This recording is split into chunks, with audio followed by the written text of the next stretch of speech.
हम पढ़ेंगे बोर्स का एटॉमिक मॉडल। बोर्स ने जो मॉडल दिया है वो कैसा है वो मैं आपको आज एक्सप्लेन करूंगा। तो एटॉमिक स्ट्रक्चर है बोर के हिसाब से, Bohr said that there is a one nucleus as the Rutherford also said in the Rutherford model. In nucleus there is a proton and neutron. The same in same way in Bohr's model there is also proton and neutron. So in Bohr's model nucleus is made of, suppose this is a nucleus, this nucleus is made of proton plus neutron. In nucleus there is proton plus neutron and electrons. How the electrons are arranged in a Bohr's model, it is given by himself only. तो उसने पता है कि जो electrons रहते हैं that is revolving around the nucleus. अगर ये न्यूक्लियस है तो जो इलेक्ट्रॉन्स है उसके अराउंड रिवॉल्व करते हैं सर्कुलर ऑर्बिट में। लेकिन रुदरफोर्ड के हिसाब से जो इलेक्ट्रॉन्स है वो एक ही शेल में है, वहां पर डिस्क्रीट ऑर्बिटल नहीं है, डिफरेंट ऑर्बिटल नहीं है। लेकिन जो बोर्स का इलेक्ट्रॉनिक जो स्ट्रक्चर है, एटॉमिक स्ट्रक्चर है, उसमें पता है कि जो इलेक्ट्रॉन्स रहते हैं they are revolving around the nucleus but in different orbitals. So as per the Bohr there are many orbitals like this where electrons are situating. So electron जो रहते हैं वो सबसे पहले अगर बोर ने दिए कि वो डिस्क्रीट ऑर्बिटल्स है तो बोर ने उनके नाम भी दिए। जो पहला ऑर्बिटल है बोर ने दिया वो है के ऑर्बिटल। जो सेकंड ऑर्बिटल है, it is not writing,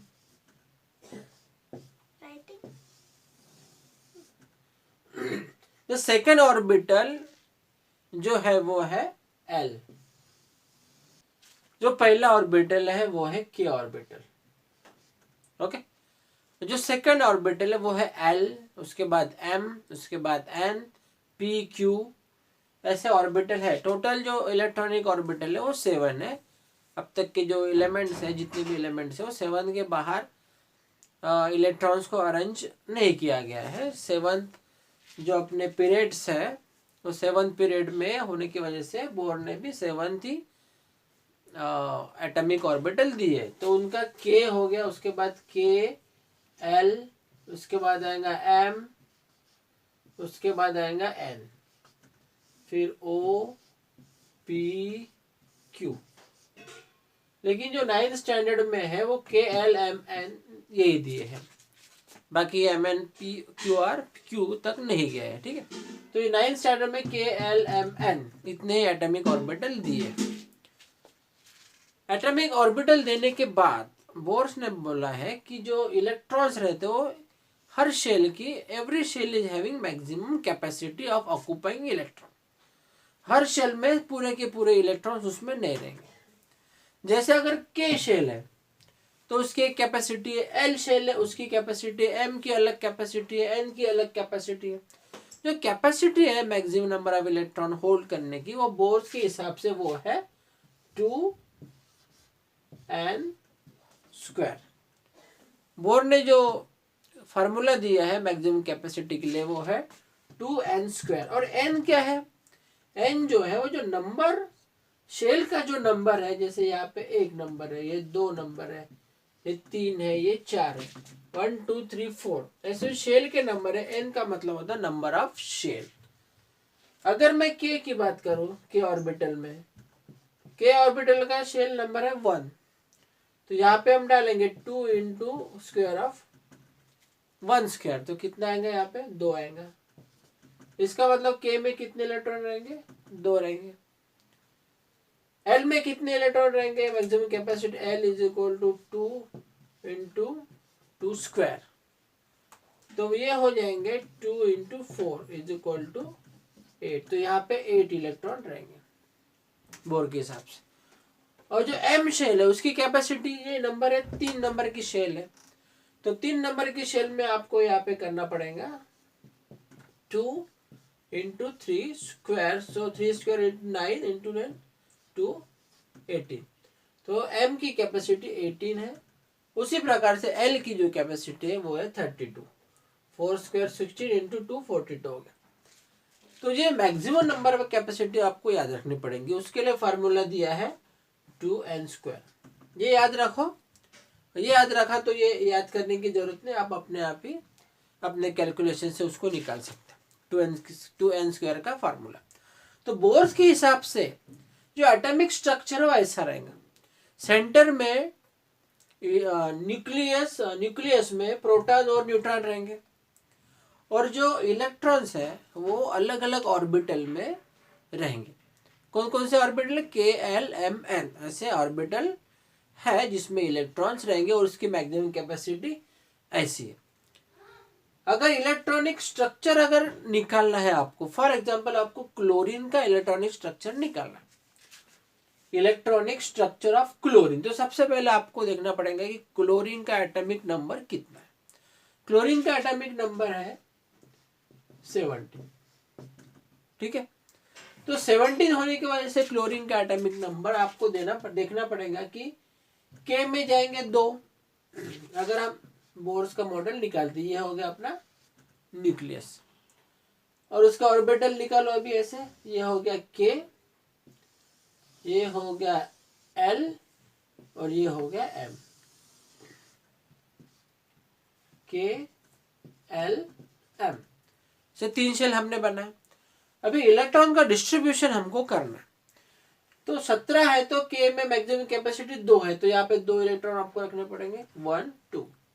electron को डोनेट करते समय आपको सिमेट्री ध्यान में रखनी पड़ेगी, क्योंकि इलेक्ट्रॉन जो रहते हैं वो सिमेट्रिकल पोजीशन पे रहते हैं, ठीक है। तो ये 2 हो गए, किसके? K शेल के 2 हो गए। फिर बचे कितने? 15 बचे, ठीक है। अभी 15 जो L की कैपेसिटी वो 8 है, तो कैपेसिटी ऑफ L इज 8। तो 8 इलेक्ट्रॉन आप यहाँ पे दो, 1 2 3 4 5 6 7 8, ये 8 इलेक्ट्रॉन आ गए क्लोरीन के। फिर बचे कितने? बचे बाद में 7 इलेक्ट्रॉन बच गए। तो जो अपना M शेल है उसकी कैपेसिटी 18 है, तो यहाँ पे 7 इलेक्ट्रॉन आराम से आ सकते, तो आप 7 इलेक्ट्रॉन दे दो। 1 2 3 4 5 6, और एक बचा इलेक्ट्रॉन आप यहाँ पे लिख दो। तो ये जो है ये है एटॉमिक स्ट्रक्चर ऑफ क्लोरीन। तो आपको अगर ये बोला जाता है एटॉमिक स्ट्रक्चर ऑफ क्लोरीन, तो आपको ऐसे निकालना पड़ेगा। Cl न्यूक्लियस में प्रोटॉन प्लस न्यूट्रॉन दिखाने पड़ेंगे, प्लस साइन दिखा दो, और बाद में इलेक्ट्रॉन डिस्ट्रीब्यूशन आपको ऐसा दिखाना पड़ेगा। ये है एटॉमिक स्ट्रक्चर। अभी इलेक्ट्रॉनिक कॉन्फ़िगरेशन कैसा आएगा इसका? इलेक्ट्रॉनिक कॉन्फ़िगरेशन उसके लिए आपको लिखना पड़ेगा KLM। ओके, K में कितने इलेक्ट्रॉन है? यहाँ पे लिखो 2। ओके, L में कितने इलेक्ट्रॉन डाले आपने? 8, और M में कितने इलेक्ट्रॉन बचे? 7। तो 287 जो है वो इलेक्ट्रॉनिक कॉन्फ़िगरेशन किसका हो गया? क्लोरीन का। समझ गए आप लोग? इलेक्ट्रॉनिक कॉन्फ़िगरेशन ऑफ क्लोरीन 287, और एटॉमिक स्ट्रक्चर क्लोरीन का ये वाला। और दूसरा हम देखते हैं सोडियम का। सोडियम का एटॉमिक स्ट्रक्चर कैसे है?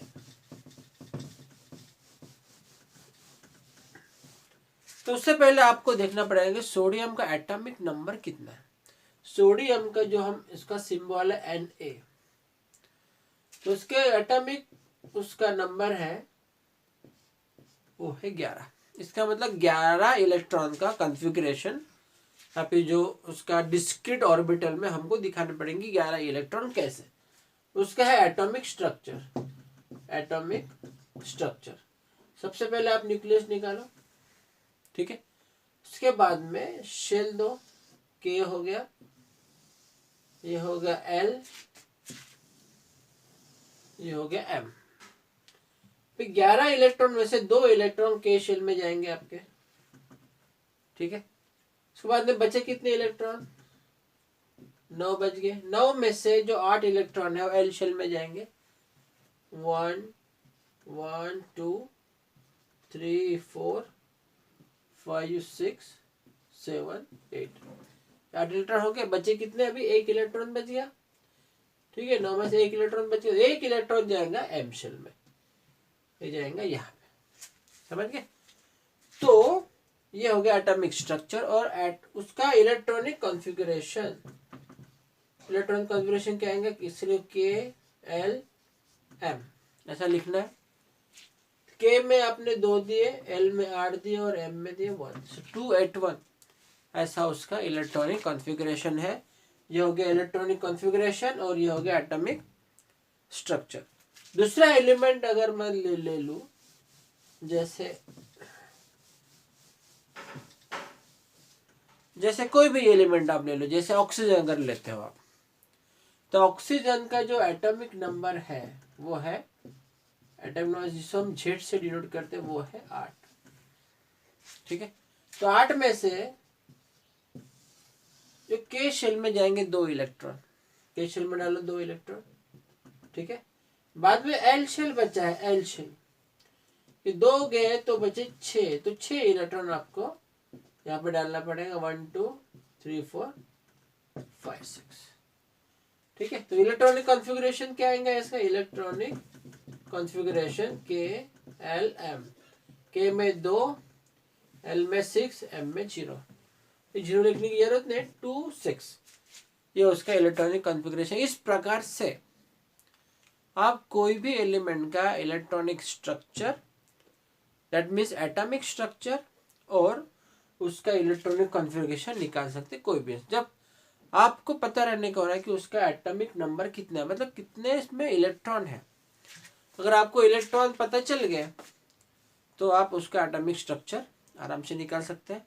समझ गया होगा तो चैनल को लाइक करो, शेयर करो, सब्सक्राइब करो और पढ़ाई को छोड़ो मत, डटे रहो जब तक आप अपना गोल हासिल नहीं करोगे तब तक।